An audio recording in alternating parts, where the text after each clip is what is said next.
हरे राम राम राम हरे हरे, हरे कृष्ण कृष्ण कृष्ण हरे हरे.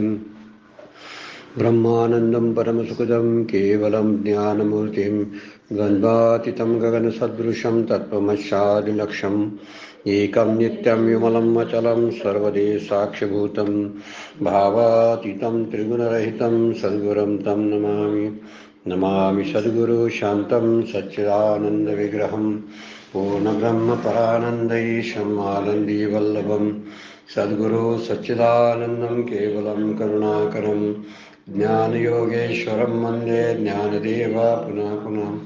अलंकापुरी पुण्यभूमि पवित्र तिथे नांदतो ज्ञान राजा सुपात्र तया आठविता महापुण्य राशी नमस्कार माझा सद्गुरु ज्ञानेश्वराशी.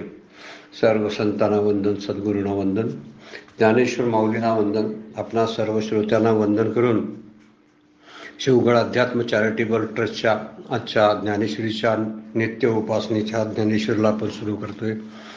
काल आपण 184 नंबरच्या उभीपर्यंतचा विचार केला होता.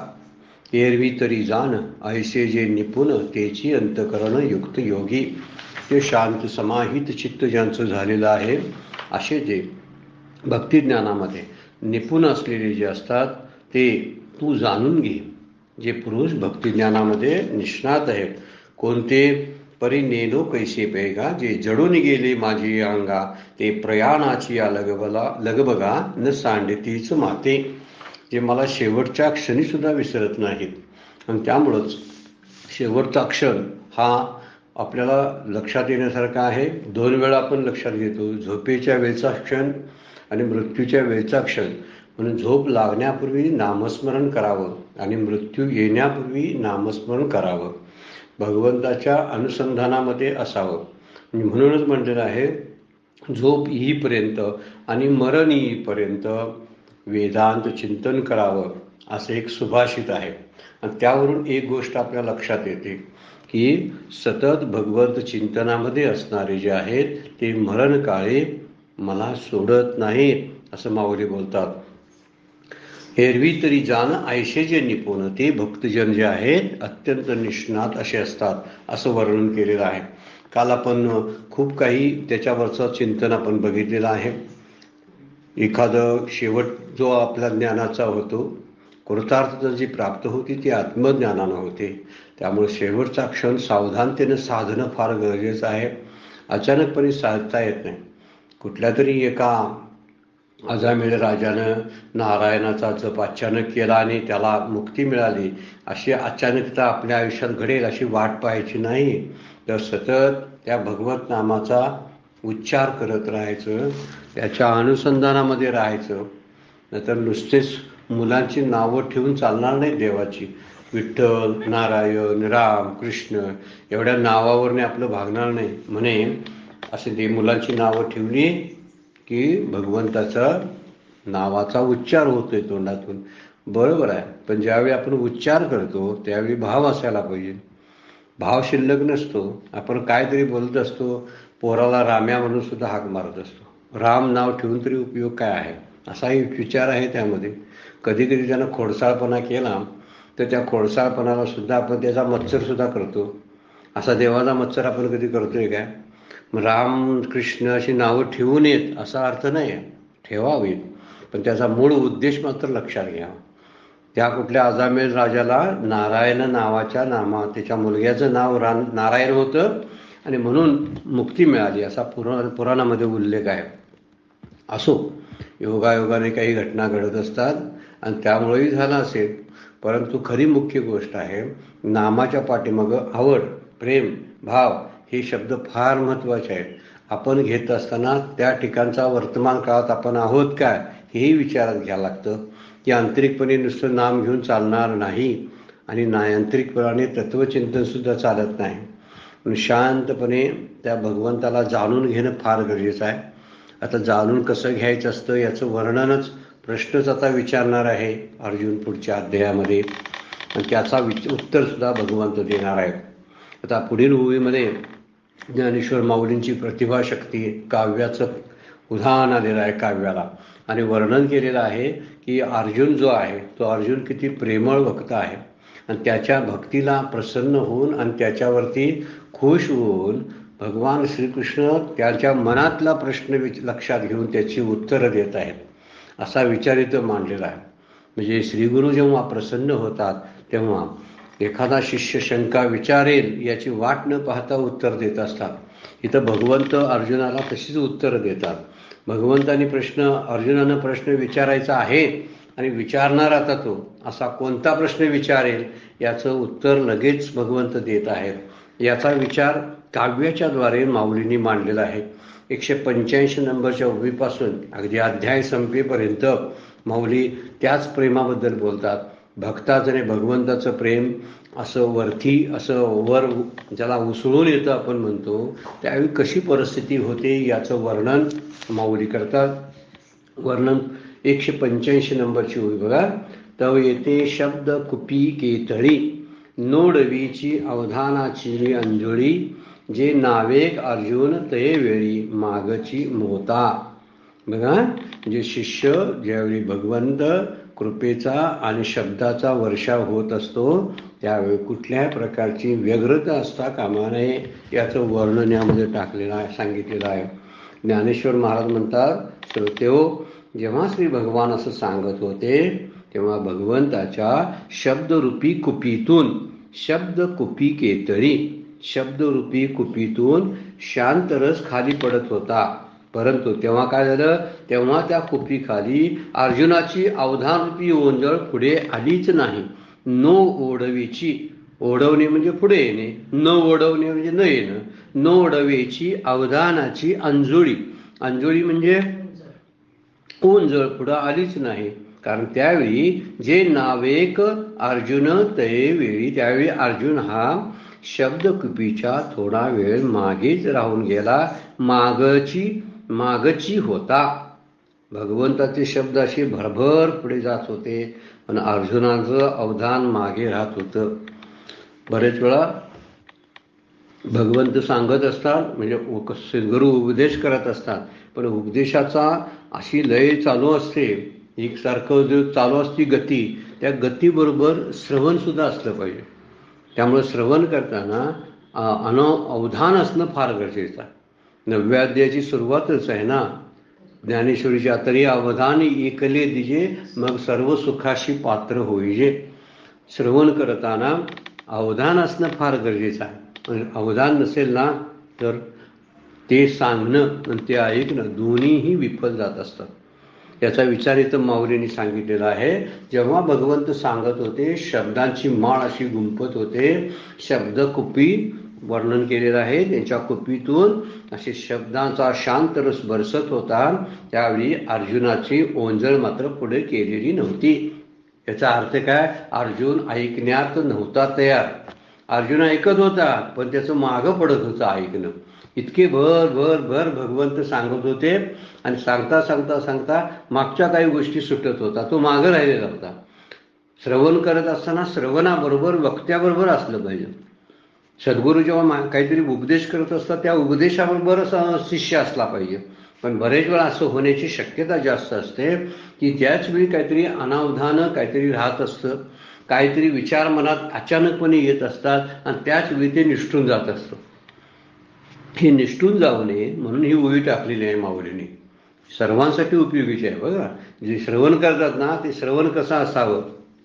चातक पक्षी वर्षावरी चाचू पसरुनी थेंबुटा धरे जीवन सकळ अव्हेरी भूमंडळीचे तैसा शब्दवर्षाव होता. काय माऊलींचं समर्थांच्या ओव्या आहेत आत्मारामधल्या. शब्दवर्षाव होता नेदावी काय व्यग्रचित्ता असं शब्द आहे.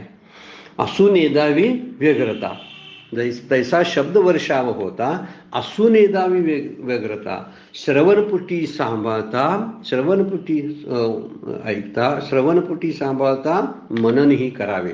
जरा ओव्या आपण आणि तपासून बघा. सुरुवातीच्या काळामध्ये किंवा शेवटच्या टप्प्यामध्ये आत्माराम ग्रंथामधल्या ओव्या आहेत. व श्रवण कसं असावं फार सुंदर ओव्या आहेत. माझे शब्द जरा इकडे तिकडे झाले असण्याची शक्यता आहे. तुम्ही जरा ते तपासून बघा फार सुंदर आहे. काय म्हणतात ते चातक पक्षी वरच्यावरी चाचू पसरुनी थेंबटा धरी. चातक पक्षी जो असतो ना, ते जे वरचं मेघाचं जे पहिलं पाणी असतं ना, ते पहिलं पाणी पडत असताना वरच्यावरच तो उडत असताना चोच पसरतो आणि वरच्यावर ते पकडतो.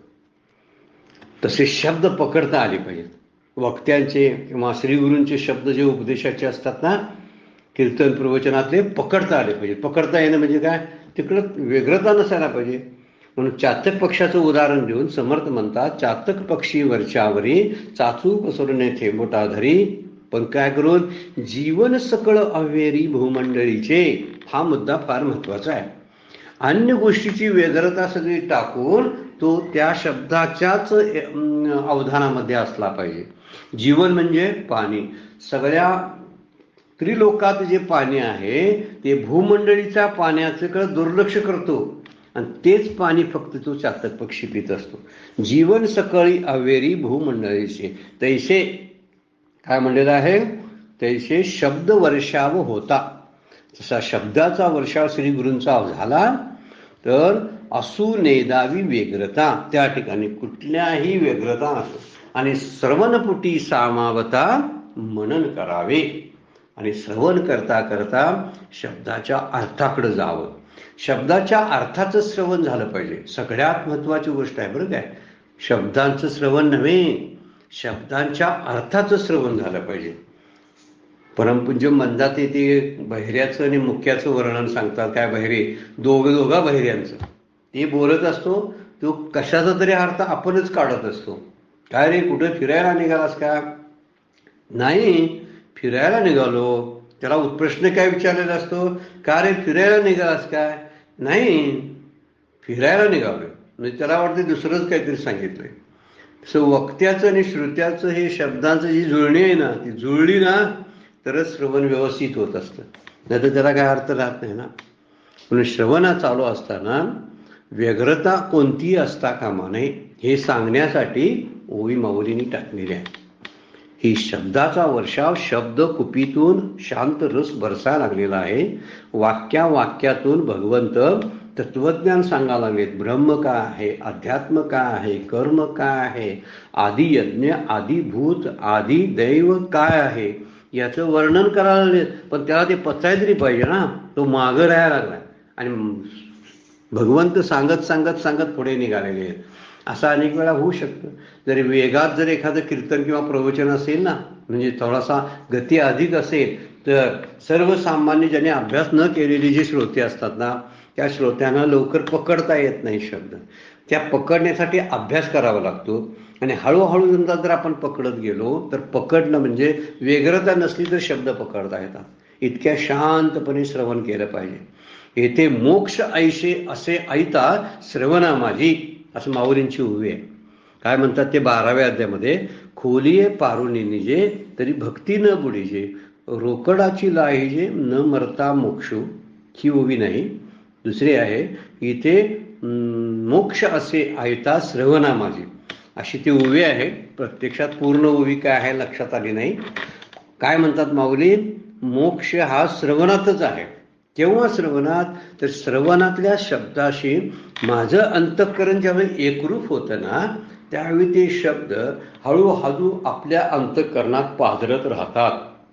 आणि पाझरलेले शब्द जे आहेत ते अर्थाच्या द्वारे, अर्थाच्या माध्यमातून आपल्या अंतःकरणात विरघळत राहतात. आणि विरघळले की ते पचतात व्यवस्थित. म्हणून शांतपणे ऐकलं पाहिजे, शांतपणे वाचलं पाहिजे. वाचण्याची गडबड, ऐकण्याची गडबड जर अशी करत आपण गेलो, बोलण्याची गडबड जर असं व्हायला लागलं तर आपल्याला ऐकण्यातले जे काही शब्द आहेत ते शब्द सुटून जाते. अर्जुन तयार नव्हता असं माऊली म्हणतात. इतकीची गती होती भगवंताची सांगायला की सांगता सांगता अर्जुन मागं पडत होता. नोडवीची अवधानाची अंजोळी. अवधान ही सर्वश्रेष्ठ गोष्ट आहे. म्हणून जे वर्तमान काळात राहतात त्यांचंच अवधान शिल्लक असतं. जे भूतकाळामध्ये जात असतात किंवा भविष्यकाळामध्ये जात असतात त्यांना अवधान देता येत नाही. असाच प्रकार थोडासा अर्जुनाचा घडला. वास्तविक अर्जुन आमच्या इतका वेंधळा नाही मात्र, ही गोष्ट मात्र निश्चित आहे. तो चांगला श्रोता आहे. चांगल्या श्रोताचं लक्षण काय आहे माहिती आहे काय? तर त्याचं मल आणि विक्षेप गेलेले असायला पाहिजेत. मल आणि विक्षेप गेलेला श्रोता आणि मल आणि विक्षेप आणि आवरण गेलेला वक्ता, अशी जोडी ज्यावेळी जमते ना, त्यावेळी खऱ्या अर्थानं श्रवण घडतं. अर्जुन आणि भगवान श्रीकृष्ण, यमदेवता आणि नचिकेत, किंवा रामकृष्ण परमहंस किंवा आणि स्वामी विवेकानंद, ह्यांच्या ज्या शिष्य आणि गुरूंच्या ज्या जोड्या सांगितल्या ना, त्या जोड्या अशा होत्या. आणि म्हणून ते ज्ञान पसरत राहिलं, पाझरत राहिलं, विरघळत राहिलं, आणि ते त्यांना दुसऱ्यांना वाढता सुद्धा आलं. बऱ्याच वेळा श्री गुरु सांगत असतात, पण त्यांचे शब्द हलक्या पद्धतीने लाईटली घेतले जातात. आणि लाईटली घेतल्यामुळं त्याचा अंदाजच येत नाही ना त्या शब्दाचा. मागं पडतोय आपण, त्यांचं सांगणं सुरू असतं आणि तेवढा वेग आमचा ऐकण्याचा नसतो. आपण आपला वेग त्या पद्धतीने वाढवला पाहिजे. आमचे सद्गुरू डॉक्टर काका बोलतात, आपल्याला शब्द समजत नाही तर आपली उंची कमी पडते.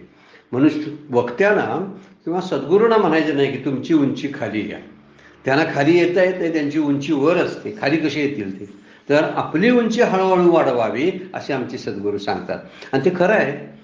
ऐकण्यासाठी लागणारी जी उंची आहे, श्रवणाची क्षमता आहे, ती क्षमता हळूहळू आपण वाढवली पाहिजे. पट पट पट शब्द असे पकडता आले पाहिजे. पकडता ज्याला येतात ना, त्याचं अवधान आहे म्हणायचं.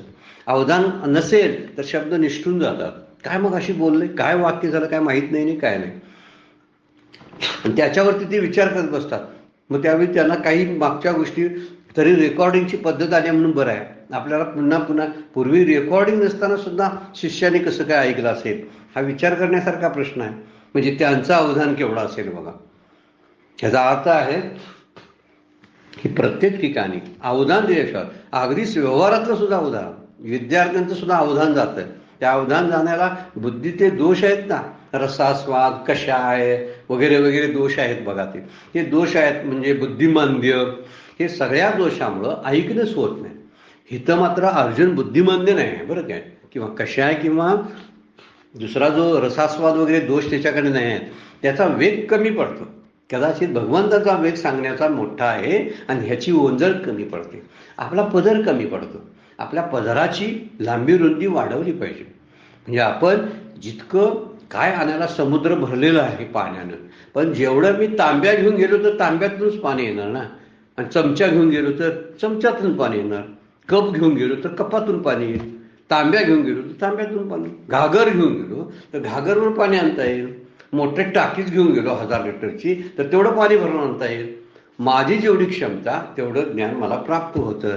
काय त्या शब्दामध्ये दोष आहे किंवा सांगण्यामध्ये दोष आहे का? नाही. ज्ञान कमी आहे का? नाही. माझी घेण्याची क्षमता कमी आहे आणि ती क्षमता वाढवायला पाहिजे.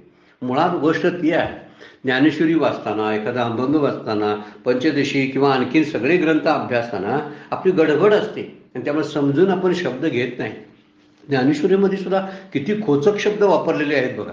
हे पारायण करताना आपल्याला लक्षात नाही, कारण पारायणात त्या अवधानाचा संबंधच नाही. समोर डोळ्यापुढे दिसतात ते अक्षर वाचत जातो आपण, अर्थ वाचत नाही त्याचा. जाता जाता अर्थ वाचत गेलं पाहिजे. ऐकताना अर्थ ऐकला पाहिजे. शब्द ऐकून चालणार नाही. शब्दाबरोबर अर्थ येतात आणि शब्दाच्या पाठीमागून ते येत असतात. शब्द पुढे चालतात, अर्थ मागून येत असतात. माऊलींची ओवी आहे तशी. त्यामुळे या शब्दांच्या बरोबर आपण जेव्हा शब्दाबरोबर नुसतं गेलो तर अर्थ राहण्याची शक्यता असते. आता जो प्रश्न अर्जुनाचा निर्माण झालेला आहे तो अर्थाच्या बाबतीमध्ये कमी त्याला पडालेला आहे. म्हणून अर्जुनाचे श्रीकृष्णाच्या सांगण्याकडं थोडं बहुत दुर्लक्ष होतंय. कारण एखाद्यानं काहीतरी हातात असं सांगावं आणि घेणाऱ्याची ओंजळच नसावी तर ते खाली सांडणार की नाही. आपल्याकडे पदर आहे आणि कोणतरी मोठीच्या मोठं धान्य आपल्या पदरामध्ये ओता लागले तर ओतताना त्या पदराला भोकं असतील तर ते सगळंच धान्य खाली जाईल. ज्या झोळीमध्ये आपण ज्ञान प्राप्त करून घ्यायला लागलोय भगवंताकडून, श्री गुरूंच्याकडून, ते घेताना जी ओंजळ आहे ती ओंजळ दणकट बळकट असायला पाहिजे. म्हणजे ते ज्ञान पकडता येतं. नाही तर सांगताना जर ओंजळ तयार नसेल तर प्रश्न पडतो. तसा बऱ्याच वेळा अर्जुन पाठीमागं पडतो आणि भगवंताचं सांगणं पुढं आहे. तैव ये शब्द कुपिके तळी नोडवीची अवधानाची अंधोळी जी नावेक अर्जुन तैवेळी मागाची होता. म्हणजे देणारा असावा. एखादी गोष्ट देणारा मिळतो पण घेणारा मिळेलच याची खात्री नसते. बोलणारे किती आहेत बघा. आमचे वाडे कोडे बोलण्याचा आवड आहे, माऊलींची उवे आहे बघा. पण काय सांगू, जे मी त्याला ऐकायलाच कोण नाही असं भगवंत बोलतात. माऊलीने उभी टाकली आहे ज्ञानेश्वरीमध्ये. ती ओवी मला लक्षात नाही आता, आली की लक्षात सांगेल. पण तरी सुद्धा मला शब्द बोलायला जास्त आवडतं, पण बोलायला ऐकणारी माणसं तरी पाहिजेत ना. म्हणून ऐकायलाच मला भेटत नाही, मग काय बोलून उपयोग. तसा प्रकार इथं आहे. अवधान रूपी जी ओंजळ आहे, ते शब्दरूपी कोपीतून जे शब्द आणि वाक्य बाहेर पडतात, पण त्या अर्जुनाच्या कानात शिरलेच नाहीत. कारण कान तयार नव्हते ना. नुसते कान उघडे असून करायचे का? कानाच्या पाठीमागला कान उघडा असावा लागतोय ना. खरी गोष्ट ती आहे. कानाच्या पाठीमागचा कान असतोय, तो जेव्हा उघडा असतोय ना, म्हणजे मनाचा असतोय. तो मनानं ऐकणं, श्रवण जे करणं, बुद्धीनं श्रवण करणं. कानानं श्रवण होत नाही किंवा जिभेनं बोलणं होत नाही. बुद्धी बोलायला लागली, मन बोलायला लागलं की ते शब्द खरे बाहेर पडत असतात. म्हणून इथे विचार तोच सांगितलेला आहे की ज्यावेळी कानात शब्द त्याच्या शिरतच नाहीत, कारण अर्जुन त्यावेळी मागं होता. वक्ता आणि श्रोता यामध्ये अंतर पडतं. त्याला काही कारणं पण आहेत. काही वेळा आळस असतो, काही वेळा झोप असते, काही वेळा त्या शब्दांची उपेक्षा केली जाते. असू दे, काहीतरी सांगायला लागेल आपले. बरेच वेळा प्रवचनाच्या निमित्तानं, कीर्तनाच्या निमित्तानं आपल्याला बघायला मिळते. बरेच जण कीर्तनामध्ये झोपाच काढत असतात. काय शब्दांचा वर्षा होऊन तरी यांच्यावरती काय करायचं सांगा, का उपयोग आहे. भोरत पडलेले असतात बरेच जण, आणि त्यामुळं त्या कीर्तनकाराचं सुद्धा लक्ष विचलित होण्याची शक्यता आहे. काय वेळा विषयाचं काठिण्यच असतं. वक्त्यांच्या वाणीत काही दोष असतात. त्या वक्त्यांच्या वाणीतल्या दोषामुळे सुद्धा श्रोत्यांना व्यवस्थित कळत नाही किंवा शब्दाचं आकलन होत नाही. त्याला विषयाचं काठिण्य म्हणतात. काय वेळा तो उपेक्षा करत असतो, काय वेळा त्या विषयाचं अज्ञानच असतं. परमार्थाचे शब्द, काही पारिभाषिक शब्द आहे, काय ऐकलेच नसतील तर ते अज्ञानच असतं. किंवा वक्ता आहे ना, त्या वक्त्याविषयी अश्रद्धा जर असेल तर वक्त्याचं काही कळत पण नाही. अश्रद्धा म्हणजे काय, त्यांना काय येतं, त्यांना काय कळतंय, उगाच आपले बसायचं म्हणून बसूया असे म्हणणारे श्रोते असतात, त्यांनाही कळत नाही. अर्जुनाच्या बाबतीतले बोललं चालू नाही बरं का. अर्जुन योगायोगानं, अनावधानानं मागं पडण्याची शक्यता आहे असं माऊली म्हणतात. कारण इतकं सगळं सांगायला लागले आणि इतकं अवघड सांगायला लागले. ब्रह्म सांगतात, अध्यात्म सांगतात, कर्म सांगतात, आणि तरीसुद्धा अर्जुनाला तिकडं फारसं लक्ष नाही. 8व्या अध्यायामध्ये आपल्याला कळेल. आता शेवटचा श्लोक जो सांगितलेला आहे त्या श्लोकामध्ये साधी भूतादी दैवम्मा साधी यज्ञंच ये विदो प्रयाण काले अपीच मामते विदुरयुक्त चेतसा. हे आदिभूत, आदिदेव, आदियज्ञ सांगितलेले आहे. ब्रह्म, अध्यात्म आणि कर्म सांगितलेले आहेत. पण 8व्या अध्यायाची सुरुवात बघितली की लक्षात येतं, अर्जुनानं परत प्रश्न तोच विचारला. आदियज्ञ म्हणजे काय मला सांगा, आदिभूत म्हणजे मला काय सांगा, असा पहिलाच प्रश्न 8व्या अध्यायाची सुरुवातच आहे. यावरून लक्षात येतं की अर्जुनाचं दुर्लक्ष होतं. माऊली बोलतात ते त्या दृष्टीनं बोलतात. माऊली म्हणतात की तो ये शब्द कुपिके तरी नोडवीची अवधानाची अंजोळी जे ना वेक अर्जुन ते वेळी मागाची होता. त्याची शक्ती कमी पडायला लागली. म्हणजे एखादा शब्दांचा शब्दमूळ सागर असणारा एखादा वक्ता, श्रीगुरू असतात, त्यांच्याकडे शब्दांचं भांडार असतं आणि इतके शब्द टाकत असतात तर काही शब्दांचा अर्थच श्रोत्यांना कळत नाही. त्यावेळी श्रोत्यांचं दुर्लक्ष होण्याची शक्यता असते. काही वेळा इतक्या वेगानं बोललं जातं की त्यावेळी ते पटदिशी पकडणं अवघड होऊन जातं. काही वेळा इतक्या हळूहळू बोललं जातं की मध्ये फार मोठे गॅप असतात आणि त्या गॅपमध्ये संसाराचं चिंतन सुरू होतं. काहीतरी श्रोता वक्ते बोलतात त्यावेळी त्या श्रोत्यातनं आपल्या संसारातली गोष्ट आठवते. एखाद्या म्हशीचं उदाहरण जर द्यायला सुरुवात केली श्रोत्यानं तर ह्याला स्वतःची म्हस आठवायला लागते. आज तिकडं वैरणच घालायची राहिली, म्हशीला पाणी द्यायचं राहिलं, हे कुठं आठवायला लागतं तर कीर्तन प्रवचनामध्ये. ह्याला कारण काय माहिती आहे का, शब्दांचा जो ओघ आहे तो ओघ पटपट पटपट आला तर मग श्रोत्याचं लक्ष विचलित होत नाही, असा त्यातला मुख्य अर्थ आहे. पण सगळ्यांनाच ते जमते अशातला काय भाग नाही. असो, त्याच्याशी आपलं काही नाही. इथंच आता प्रश्न निर्माण झाला की अर्जुनाला एवढं सगळं सांगत असताना सुद्धा त्याचं दुर्लक्ष थोडं झालं असं माऊली सांगतात. पुढची ओळ बघा, ते तद ब्रह्मवाक्य पडे जे नाना ते रस रसाळे बहकते आहाती परिमळे भावाचिने. शब्द बघायचे आणि शब्दाचे कसे फेक केलेले आहे माऊलीने बघायचे. ते तद ब्रह्मवाक्य पडे, त्या भगवंताच्या बोलण्यातील ते ब्रह्म, तदविदू, कृष्णम हे शब्द मागे गेलेले आहेत बघा, इत्यादी 29 श्लोकामध्ये सांगितलेली वाक्यरूपी फळे जी आहेत, ही वाक्यातली फळं आहेत जी अनेक अर्थरूपी रसानी रसाळ आहेत, जे नानात रसे रसाळे, अनेक प्रकारचे रस त्यामध्ये आहेत. म्हणजे हे रस आहे शांत रस आहे. आता हे शांत रस घ्यायला तेवढा टप्पा किंवा एवढी बौद्धिक पातळी असायला पाहिजे ना, तशी जे नानात रसे सळे बहकते हाती प्रेमळे, आणि गूढ असे अभिप्रायाच्या सुगंधाने ती सर्वत्र दरवळलेली आहेत. बहकते अहती प्रेमळे भावाचिनी, म्हणजे प्रेममय असे शब्द भगवंताच्या मुखातून येत आहेत आणि ती वाक्याची फळं रसाळ फळं आहेत. कोणती? ब्रह्म काय आहे, अध्यात्म काय आहे, कर्म काय आहे, अधियज्ञ काय आहे, अशी वाक्यरूपी फळं भगवंताच्या तोंडातून मुखातून बाहेर पडतात आणि ती अर्थाने रसरशीत झालेली आहे, रसाळ आहे. एखादा आंबा रसाळ, कल्पना करून बघा, एखादं कुठलंही फळ आहे रसाळ बघितलं की तिकडं किती मन कसं वेधते बघा.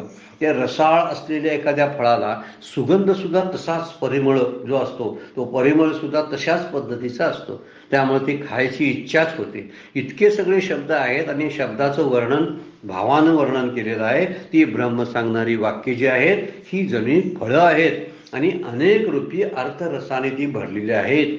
त्यामध्ये अभिप्रायाचा सुगंध आहे आणि गूढ अर्थ सांगणारी ती वाक्य आहेत आणि त्या फळातून रस पाझरतो. आता हा रस, फळांचा रस वेगळा आणि हा वाक्यातला रस म्हणजे ब्रह्मरस वेगळा. हा महत्वाचा आहे. ब्रह्मरस पाझरतोय आणि तो ब्रह्मरस प्राशन करण्यासाठी तेवढी तयारी पाहिजे. एवढी सोपी गोष्ट नाही. तो ब्रह्मरस प्राशन करायसाठी तेवढी तयारी पण लागते. ती तयारी थोडीशी कमी पडते अर्जुनाची, असं सांगण्यासाठी माऊली ओव्या वापरतात की तर अर्थरूपी रसाने भरलेली फळे आहेत आणि ही फळे भावाचिनी, परिमळे म्हणजे अर्थरूपी अभिप्रायाचा सुगंध त्याला आहे, भाव सुगंध आहे, त्याला प्रेम सुगंध आहे. त्या रसाना, त्या फळांना प्रेमाचा सुगंध आहे. त्याच्यात असलेला रस हा ब्रह्मरस आहे आणि ही सगळी वाक्याची फळं आहेत, रसरसलेली आहेत, अर्थरूपी रसाने भरलेले आहेत. ह्यामध्ये खूप अर्थ आहे, गूढ अर्थ आहे, पण तो गूढ अर्थ शोधायला आपल्याकडे सुद्धा गूढ व्हावं लागतं, नाहीतर आपल्याला कळत नाही. वरवरचा अभ्यास करणारे, वरवरचा संसारिक विचार करणाऱ्यांना असा गूढ परमार्थाचं आकलन होत नाही. ते अनेकदा आपल्याला लक्षात येतं. सगळ्यांना समजत नाही बघा. शास्त्रसुद्धा कितीही ऐकलं, कितीही वाचलं तर त्यांना लक्षात येत नाही, अवघड आहे म्हणतात. अजून खूप माणसं बोलतात ज्ञानेश्वरी संस्कृतमध्ये आहे म्हणतात. आम्हाला अजून संस्कृत कळत नाही. ज्ञानेश्वरी संस्कृतमध्ये नाही तर मराठीमध्ये आहे, प्राकृतमध्ये आहे. हे आता वाचल्याशिवाय कसं कळेल सांगा. उगीच आपलं म्हणायचं ज्ञानेश्वरी संस्कृतमध्ये आहे, गीता संस्कृतमध्ये आहे म्हणणं वेगळं, पण ज्ञानेश्वरी मराठीमध्ये आहे. त्या काळचा मराठी भाषा आहे ती कदाचित आपल्याला अवगत होत नाही. ज्ञानेश्वर माऊलींच्यावरती, भगवंतावर तेवढी प्रेम नाही, मग ते गूढ अर्थ कसा कळेल सांगा. इथं म्हटलेलं आहे, इथं आपणच सावधान आणि अवधान आपलं असलं पाहिजे. म्हणजे अवधान असेल तरच आपण सावधान असतो आणि सावधानतेनंच आपल्याला अवधान देता येतं, नाहीतर दोन्ही गोष्टी अशक्य होऊन जातात. हे कसं आहे, हे तर काय म्हणलेलं आहे, समर्थांची उवीच आहे. ते म्हणतात एकांती नाजूक कारभार तेथे असे खबरदार, याच्या कोटी गुणी विचार परमार्थ ग्रंथी. परमार्थ ग्रंथांच्या या पारिभाषिक शब्दांचा अभ्यास करण्यासाठी तेवढी गूढता आपल्याकडे असावी, येथे असावे. हे इथं एकांती नाजूक कारभार आहे. हा सगळा परमार्थाचा कारभार जो आहे तो गूढ आहे, एकांतातला आहे. ते गुरु शिष्याचं देणं घेण्याचे शब्द आहेत, ते न बोललेले आहे. बऱ्याच वेळा गुरु न बोलता शिष्य ऐकत असतो आणि शिष्याचं ऐकणं त्याच्या हृदयग्रंथींचा मने भेद होतो, असं वर्णन उपनिषदामध्ये केलेलं आहे. यावरून एक गोष्ट लक्षात येते की ते एकांती नाजूक असा तो कारभार व्यवहार आहे. घेण्या देण्याचा, श्रोत्याचा आणि वक्त्याचा व्यवहार हा एकांती नाजूक असतो आणि त्यामुळे त्याच्यावरती असणारे जे शब्द आहे ते शब्द व्यवस्थित कळले पाहिजेत. ज्ञानेश्वर माऊलींनी सुद्धा जे शब्द टाकलेले आहेत ना, तो सुद्धा खबरदारीनं अवधानानं येथे असावे खबरदार. आणि त्या गुणी शतकोटी विचार परमार्थ ग्रंथी म्हणतात. जर एखादा साधा कारभार असेल तर त्याला वरवर असा विचार करून चालत नसेल, तर परमार्थ ग्रंथांचा अभ्यास करताना किती मोठा अवधान असायला पाहिजे याचा विचार समर्थाने त्या ओवीतून सांगितलेला आहे. माऊली सुद्धा तेच बोलतात की ही शब्दरूपी रसपुड्या अभिप्रायाची परिमळ सुगंध त्याला प्राप्त झालेला आहे, भाव सुगंध प्राप्त झालेला आहे. पण अर्जुन जर सारा दुर्लक्ष करायला लागला तर त्याला ते मिळणार नाही, हे सांगण्यासाठी माऊली बोलतात. सहज कृपा मंदा निळे श्रीकृष्ण द्रुमाची वचन फळे. कसं शब्द वापरलेत बघा, शब्दाची झलक कशी आहे आणि शब्दाची ठेवण कशी आहे बघायची. यमक आणि इतर जे अलंकार आहेत ते कसे साधलेत बघा. सहज कृपा मंदानिळे म्हणजे वाक्यपद जे आहेत कृष्णरूपी, कृष्ण द्रुमाची वचन फळे. कृष्णरूपी कल्पवृक्षाची ती फळं आहेत. कृष्णरूपी कल्पवृक्ष फुललेला आहे. आणि कल्पवृक्ष कसा असतो, जे मागेल ते देणारा, इच्छा करेल ते मिळणारा असा. अर्जुन श्रवणाची खोडे अवचित पडली, ती सहज गुरुकृपारूपी मंद वायूच्या योगाने अर्जुनाच्या सर्वेंद्रिय रूपी पदरामध्ये अकस्मात पडली. कोठं म्हणतात ते अर्जुन श्रवणाची खोडे. खोळ कुठली आहे? अर्जुनाच्या ऐकण्याची श्रवण इंद्रियांची खोळ आहे आणि ती अवचित पडली म्हणतात. अवचित म्हणजे योगायोगा. अर्जुनाचं पुण्यच मोठं आहे आणि म्हणूनच त्याला भगवद्गीता ऐकण्याचा योग आलेला आहे. म्हणून कृष्णरूपी वृक्षाला लागलेली ही वचनरूपी गोड फळं आहेत. श्रीकृष्ण द्रुमाची वचन फळे. कृपा मंदा निळे. कृपा मंदा निळे म्हणजे कृपारूपी मंद वाऱ्याची झुळूक आली. कृपा यायला पाहिजे. कृपा जशी पाझरली, ही कृपा पाझरली की मग ती आज झुळकीनं काय होतं, त्यातली जी फळं आहेत वचनाची फळं ती अलगद पडली. ती कुठं? अर्जुनाच्या श्रवण रूपी झोळीमध्ये अचानक पडली. झुळूक शब्द वापरला का? कृपा मंद निळे. कृपा मंद निळे शब्दाचा अर्थ आहे की वाऱ्याची मंद अशी कृपेची झुळूक आली आणि श्रीकृष्ण कल्पवृक्षाच्या खाली बसलेला हा अर्जुन तो झोळी पसरून बसलेला आहे. झोळी बसणारा अर्जुन जो आहे ते शिष्याचा एक आदर्श दाखवणारा गोष्ट आहे. आपली झोळी नेहमी सद्गुरूंच्या पुढे पसरलेली असली पाहिजे. त्यांचे उपदेशात्मक असे जे बोधामृत असणारे जे शब्द आहेत ते शब्द झेलण्यासाठी आपले कानाची झोळी सतत पसरलेली असली पाहिजे. अंतःकरणाची दारं अशा वेळी सतत उघडलेली असली पाहिजेत. म्हणजे बुद्धिरूपी झोळ आहे, खोळ आहे किंवा मनरूपी झोळी आहे, त्यामध्ये आपोआप ते शब्द पडत राहतात आणि तिथंच ते स्थिर होऊ शकतात. म्हणून इथं म्हणलेलं आहे कल्पवृक्षरूपी कृष्णरूपी कल्पवृक्षाचं झाड आहे. त्या झाडाखाली हा अर्जुन रूपी जो शिष्य आहे तो झोळी पसरून बसलेला आहे. त्या अर्जुनाच्या श्रवणरूपी झोळीमध्ये ही फळे अचानक पडली वाऱ्याच्या झुळकेमुळे. वाऱ्याची झुळूक आली म्हणून सहज तिथंच पडली. सोसाड्याचा वारा असता तर कशी खोच आहे बघा माऊलीच्या.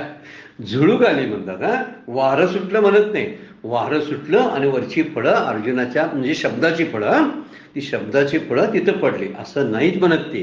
कृपा मंद निळे अलगद असा गार छोटीशी वाऱ्याची झुळूक आहे आणि झुळूक आल्यामुळं जे पिकलेलं फळ असतं ना ते पिकलेलं फळ अलगद खाली पडतं. तसं हे ब्रह्मरसरूपी रसरशीत झालेलं पिकून परिपक्व झालेलं हे ब्रह्मफळ जे आहे ते ब्रह्मफळ या अर्जुनाच्या झोळीमध्ये म्हणजे जी झोळी श्रवणरूपी झोळी आहे त्या श्रवणरूपी झोळीमध्ये आणि कानामध्ये अचानक पडली. सोसाट्याचा वारा असता तर फळं काय केली असती ती वाऱ्यानं कुठंतरी लांब पडली असती, मग ते अर्जुनाला उपयोगी आलेली नसती. सोसाट्याच्या वाऱ्यासारखं तत्वज्ञान नाही आहे ते, मंद वाऱ्याच्या झुळकीसारखं तत्वज्ञान भगवंताचं आहे. हे सांगण्यासाठी ही ओवी वापरावी नाही. ह्या ओवीचा अजून अभ्यास करेल तेवढा कमी वाटतोय. बरं काय खूप आहे त्याचा विचार केला तर की का असा शब्द वापरलेला आहे. ही श्रवणरूपी झोळी आहे म्हणजे कान जे आहेत त्या अर्जुन श्रवणाची खोळे अवचित पडली. अवचित पडली शब्दाचा अर्थ आहे की अचानकपणे काकतालीय न्यायानं तू एका मनुष्य शरीरामध्ये आलास त्याचबरोबर आणखीन एक योगायोग आहे की महाभारताचं युद्ध झालं. दुसरा योगायोग आहे, या महाभारताच्या युद्धामध्ये आप्तमोहात्मक किंवा आपल्या स्वकीयांचा मोह अर्जुनाच्या अंतःकरणामध्ये निर्माण झाला. हेही कारण आहे. किती कारणं जुळून आलीत बघा. सगळे योगायोग असतील काय नसतील काय माहिती नाही. भगवंताला हे उपनिषदांचं आणि वेदांचं तत्वज्ञान सूत्ररूपानं सांगायचंच होतं. त्यांना फक्त त्याचा एक शिष्य सापडायचा होता. तो अर्जुन रूपानं त्यांना तो शिष्य सापडला. आणि कल्पवृक्षासारखं अर्जुनाने इच्छा करावी आणि कृष्णरूपी कल्पवृक्षाला ते दान त्याच्या जोडीत टाकावं. असा योगायोग जुळून आलेला आहे. ह्याला योगायोग म्हणावा किंवा अगदीच अदृष्टानं ठरवलेलं किंवा प्राचीन म्हणूया आपण त्या, ही प्राक्तन आहे. आणि त्या प्राक्तनाप्रमाणे भगवंताचं अवतार आणि अर्जुनाचा जन्म, नंतर महाभारताचं युद्ध आणि युद्धात निर्माण झालेला अर्जुनाचा स्वकीयाबद्दलचा मोह, या सगळ्या कारणामुळं ही शब्द ऐकायला मिळालीत अर्जुनाला. आणि अर्जुन आणि श्रीकृष्ण यांच्या या संवादातून आमचं प्राप्तन आहे की आम्हाला ते प्राप्त झालं. बरोबर आहे का नाही? म्हणून आता सुद्धा श्रीकृष्ण ज्ञानेश्वरी रूपी कल्पवृक्ष आपल्यासमोर आहे आणि त्याची फळं आपल्यासमोर मिळायला गेली आहेत. इच्छिल ती फळ देणारे ज्ञानेश्वरी हा अगाध असा ग्रंथ आहे. अभ्यास केल्यानंतर आपल्याला हळूहळू लक्षात यायला सुरू होईल. आपण अभ्यासामध्ये गर्ग झाल्यानंतर कळेल. सगळ्या उपनिषदांचं सार जे आहे ते सार त्यामध्ये आणलेलं आहे माऊलीने. जे जे सांगायचं राहून गेलं भगवद्गीतेला ते बरोबर हेरलेलं आहे भगवंतानी, ज्ञानेश्वर नावाच्या भगवंतानी. ज्ञानेश्वर माऊली हे विष्णूचे अवतार आहेत, म्हणजे श्रीकृष्णाचाच अवतार आहे. त्यावेळी रथात बसून सारथ्य करून अर्जुनाच्या घोड्याची लगाम हातात घेणारे भगवान श्रीकृष्ण आणि नेवासेच्या पैस खांबाला टेकून हे ज्ञानेश्वरीतलं किंवा भगवद्गीतेतलं अगाध तत्वज्ञान उलगडून सांगणारे ज्ञानेश्वर माऊली. दोघे दोन न्याय आहेत. दोघांचे कपडे भिन्न आहेत, दोघांचा काळ वेगळा आहे, पण सांगणारे एकच आहेत. म्हणूनच ते जमले सांगायला, नाही तर जमलं नसतं सांगायला. हा त्यातला मुख्य अर्थ आहे. जागा बदलली, माणूस बदललं, एवढाच फरक आहे. बाकी काही बदलायला नाही. तत्वज्ञान सेम आहे, जरा सुद्धा फरक केलेला नाही. उलट भगवद्गीतेला अगदी खोलून टाकून त्याचे खेळेमुळे सगळे बाहेर काढलेले आहेत आणि ऊस पसरून ठेवलेले आहेत. बघा हे असं आहे सगळं, असं वर्णन माऊली करते. म्हणून ज्ञानेश्वरी हेच कल्पवृक्ष आहे आणि त्या कल्पवृक्षाची ही शब्दरूपी फळं निश्चित मनाला मोक्ष देऊन जातील. म्हणून त्याचं श्रवण घडलं पाहिजे. हे श्रवणानंच मोक्ष प्राप्त होतो असं माऊली बोलतात. आणि म्हणूनच आपण त्या दृष्टीनं आणि ग्रंथोपजीवी विशेषी लोकीये द्रष्टा अदृष्ट विजय होवा विजय अशी माऊली प्रार्थना आपल्यासाठी करतात. या ग्रंथांच्या द्वारे त्याला दृष्ट अदृष्टातली जी चांगली सुखाची फळं आहेत ती मिळत राहू देत, त्या ग्रंथाच्या अभ्यासानं ती प्राप्त होतील असं वर्णन माऊली स्वतः करतात. आपल्याला काही म्हणायची काही गरज नाही, माऊलींचंच वर्णन आहे. म्हणून इथं म्हणतात, सहज कृपा मंद निळे श्रीकृष्ण द्रुमाची वाक्य पडे वचन पडे अर्जुन श्रवणाची खोळे अवचित पडले. आमच्यात सुद्धा अवचित पडली ती. हे आता आम्ही शब्द जे ज्ञानेश्वरीतले अभ्यासायला लागलो, ही सुद्धा अवचित पूर्वजन्माची आमची पुण्य आहे. म्हणून आपल्याला ज्ञानेश्वरीचा अभ्यास करायची इच्छा निर्माण झाली, ती ऐकण्याची इच्छा निर्माण झाली. म्हणून आपण भाग्यवान समजलं पाहिजे, जसा अर्जुन भाग्यवान होता. हा भाग्याचा म्हणजे नाही, भाग्याचा एक आदर्श शब्द वापरलेला आहे अर्जुनाच्या बाबतीमध्ये. म्हणून अर्जुन कसा आहे की सगळं भाग्य आणि पुण्य त्याच्याजवळ जुळून आलं होतं. सहज कृपा मंदानिळे श्रीकृष्ण धर्माची वचन पडे अर्जुन सर्वनाचिनी खोळे औषध पडली. हा अभिप्राय जे आहे ते अभिप्राय आणि कृष्णरूपी वृक्षाला लागलेली वचनरूप गोड फळे जे आहेत ते कृपारूपी मंद झुळूक आली. म्हणजे कृपा व्हावी लागते, नुसते शब्द चालत नाहीत बरं काय. सद्गुरू सांगत असताना कृपा असावी लागते.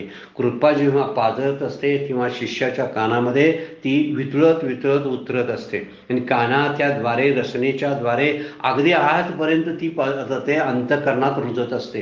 म्हणून कृपा फार महत्वाची आहे. आणि कृपा कशी असायला पाहिजे, अशा धबधब पडणाऱ्या पावसासारखी नव्हे तर ती कशी असायला पाहिजे, किंवा सोसाट्याच्या वाऱ्यासारखी नाही तर मंद असणाऱ्या झुळकीसारखी ती कृपा होते. आणि अर्जुनाच्या सर्वरूपी झोळीमध्ये ती पिकलेली, गोड आणि परिमळयुक्त असलेली, सुगंधाने युक्त असलेली रसाळ अशी ब्रह्मरसाची फळे त्याच्या झोळीमध्ये, कानरूपी झोळीमध्ये पडत आहेत. कशा उपमा किती वापरलेत बघा एका एका ओळीमध्ये. आणि तो वर्णन करताना मंद वाऱ्याचं वर्णन केलंय, मोठ्या वाऱ्याचं, सोसाट्याच्या वाऱ्याचं, वादळाचं वर्णन केलेलं नाही. वादळानं कुठंतरी फळं भरकटत जातील, फांद्या मोडून पडतील त्या वृक्षाच्या, पण तसं केलेलं नाही. सगळं शांतपणे चाललेलं आहे. एवढ्या धामधुमीमध्ये सुद्धा महाभारताच्या युद्धामध्ये कशी सांगितली असेल गीता, याचा विचार करण्यासारखा हा मुद्दा आहे. पण तो विचार न करता कोणतं तत्वज्ञान सांगितलं, ते तत्वज्ञान माझ्यासाठी किती उपयुक्त आहे याचा विचार आपण केला पाहिजे. ती प्रमेयाची हो का वळली, का की ब्रह्मरसाची सागरी चुबकळली, मग तैशीची का घोळली परमानंदे. वर्णन पुढच्या ओवीचं आहे 88 188 नंबरचं. पण वेळ आपली संपलेली आहे, आपल्याला थांबावं लागतं. पुढची ओवी आपण नंतरच्या चिंतनामध्ये पाहणार आहोत. आजची सेवा सद्गुरूंच्या चरणी, भगवान ज्ञानेश्वरांच्या चरणी अर्पण करून विराम घेऊया. पुंडलिक वरदा विठ्ठल, श्री ज्ञानदेव तुकाराम.